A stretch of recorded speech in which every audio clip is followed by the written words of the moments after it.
Il est déjà si tard. Fallait se coucher, jeune fille. Allez.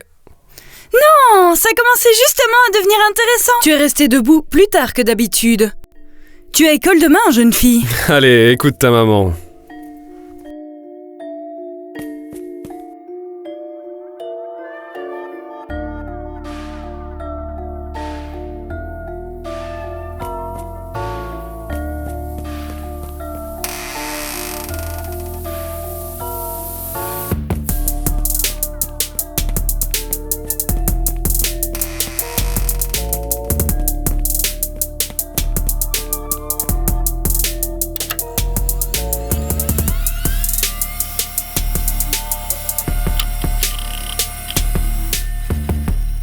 Allez, donc on se réveille.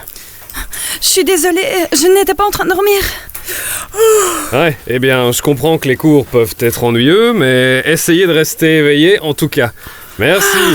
Je vais essayer, désolée, je vous promets. Ok, c'est l'heure de la pause. Et pourquoi t'es si fatiguée? J'ai été debout toute la nuit. Il y avait un reportage sur les incendies en Australie. Eh bien, c'est une honte. Est-ce qu'ils sont obligés de couper les arbres? Désolée, mais de quoi vous parlez? Ils ont l'intention de couper les arbres, une partie de la forêt à côté de l'école. Pourquoi? Comment tu le sais? Bah, il y a un problème de place de parking. Mon père fait partie de la commission scolaire, il travaille avec le conseil municipal pour trouver une solution. Et ils ont décidé d'abattre les arbres? Je pense que oui. Eh bien, nous ne pouvons pas laisser faire ça. J'ai une idée. Hey, et qu'est-ce qui se passe ici? On manifeste. Après avoir entendu les plans de l'école, j'ai décidé de prendre les choses en main et d'agir. J'ai lancé une pétition et regarde, j'ai déjà 10 personnes qui ont signé. Oh, et qu'est-ce que tu vas faire avec ça? L'envoyer au proviseur, bien sûr. Et nous avons déjà prévu un plan B au cas où il ne voudrait pas nous écouter. Genre quoi? On est sûr qu'il recevra le message s'il est peint sur les murs de l'école. Nous avons également prévu d'autres choses. Mais je ne peux t'en parler que si tu prends ce badge vert. Tu n'en voudrais pas un rouge, hein? Et voilà! Oh, bon, j'en sais rien. Qu'est-ce qu'il y a? En tant que juif, tu es censé savoir combien c'est important. Hey, mais qu'est-ce que ça veut dire? Oh, allez! Le Tanakh interdit clairement la destruction et le gaspillage de la nature. Il y a littéralement un commandement appelé Baltashi. Tu sais ce que ça signifie? Ah, moi je sais. Shalom! Shalom! Je suis désolée, je vous avais pas vu. J'ai une idée. Pourquoi ne pas vous joindre à moi dans mon bureau et parlons un peu de cette petite révolution? Ok tout le monde, il est temps de vous rendre dans vos classes. Bien, vous deux aviez une discussion intéressante. Pouvez-vous me dire justement de quoi il s'agit? Nous avons entendu parler du projet de l'école d'abattre les arbres. Et en tant que juifs, nous ne pouvons pas laisser passer ça. C'est interdit. Ah oui, vous avez mentionné le fameux commandement Baltachit.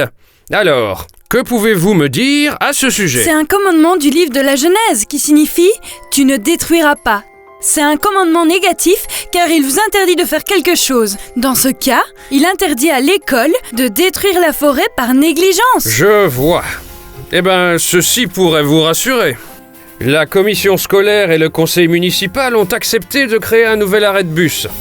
Aucun arbre ne sera abattu. Oh, alors, c'est cool. Mais ce n'est pas le problème important dont je voulais vous parler. Dites-moi, pourquoi certains élèves portent-ils des badges verts et d'autres des badges rouges? Bah, comme ça on sait qui est de notre côté. Je vois. Et pourquoi avoir créé des camps opposés? Parce que le commandement Baltachit est absolu. C'est assez simple. J'ai lu beaucoup de choses là-dessus. Et as-tu lu le passage de la Torah dans lequel se trouve ce commandement? Bien, alors, voyons voir. Si tu es retenu longtemps au siège d'une ville que tu attaques pour t'en rendre maître, tu ne dois cependant pas en détruire les arbres en portant sur eux la cognée. Ce sont eux qui te nourrissent, tu ne dois pas les abattre. Oui, car l'arbre du champ, c'est l'homme même. Tu l'épargneras dans les travaux du siège. Donc, il s'agit de ne pas couper les arbres fruitiers en temps de guerre tant qu'ils sont encore utiles. Mais alors pourquoi j'ai trouvé le commandement appliqué à d'autres situations? Oh, Parce que le Tanakh peut signifier beaucoup de choses. Nous pouvons discuter de ces différentes interprétations. La discussion et l'interprétation sont les façons dont nous apprenons. Donc, protester peut être un bon moyen de soulever les préoccupations et de poser des questions importantes. Pas la peine de se retourner les uns contre les autres. Ok, je vais en parler aux autres. Je suis désolée. Les arbres sont en sécurité ? Mais oui, bien sûr qu'ils le sont. Sinon, je les replanterai moi-même dans mon propre bureau.